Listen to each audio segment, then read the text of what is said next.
All right, here is number 4. What is the gravitational potential energy of a 300 kilogram barbell that has been deadlifted to a height of 0.90 meters above the ground?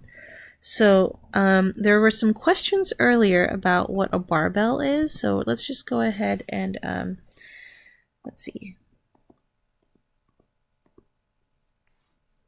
Okay. Let's just look at some images of what a barbell is. Okay.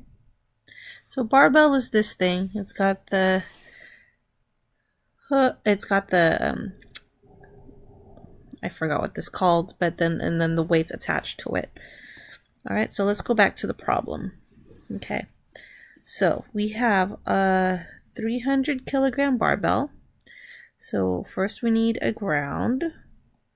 And we need a person, okay, and we need the person lifting the barbell. So here I'm going to make it a little bit more colorful. I think we'll choose orange. Okay, so we have the thing, and then here's one of the weights, and here's one of the weights. Okay, and it's been deadlifted off the ground, so you know that it's off the ground. And then now we're going to go ahead and write down what is unknown, what we're looking for. We're looking for the gravitational potential energy. So we're looking for the gravitational potential energy. And so we've been given that the mass of the barbell is 300 kilograms. We know that the height, so it's been lifted 0.90 meters off the ground. And the equation that we are looking for is something that has gravitational potential, mass, and height. And so from the lab, we remember that Eg is equal to mass times gravitational potential times height. Now, we don't know what Eg is. We are given M, we're given H. And so what was G? If you remember from semester 1, G was the gravitational field strength.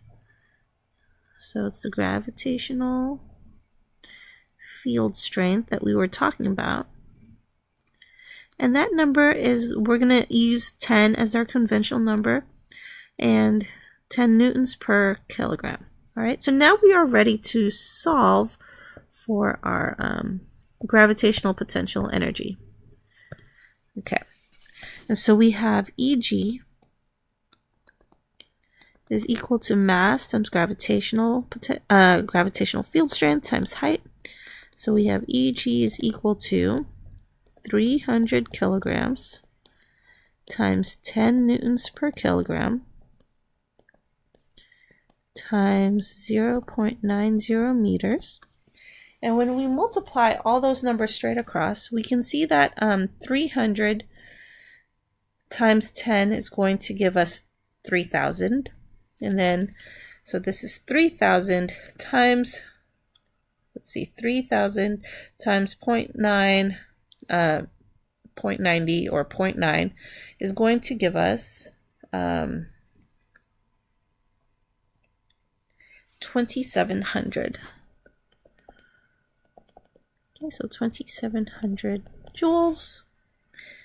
And then in our proportional reasoning, we have given the same mass, so our mass is going to stay the same.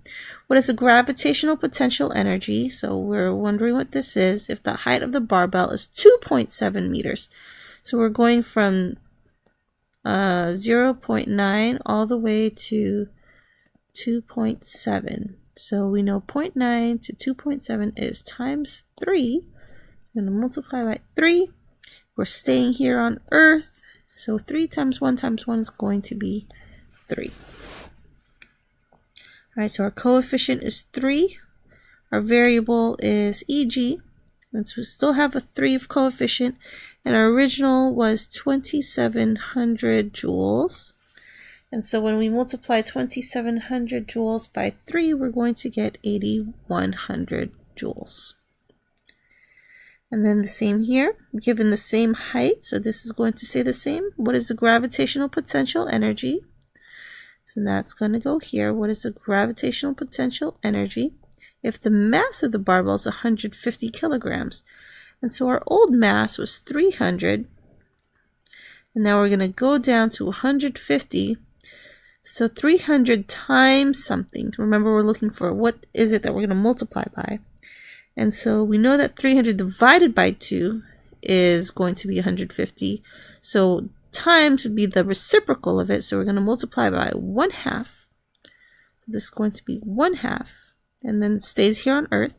So 1 times 1 times 1/2 is going to be 1/2.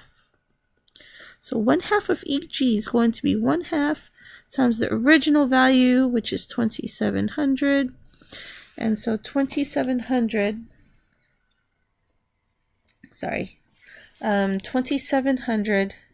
times 1/2 is going to be 1350 joules.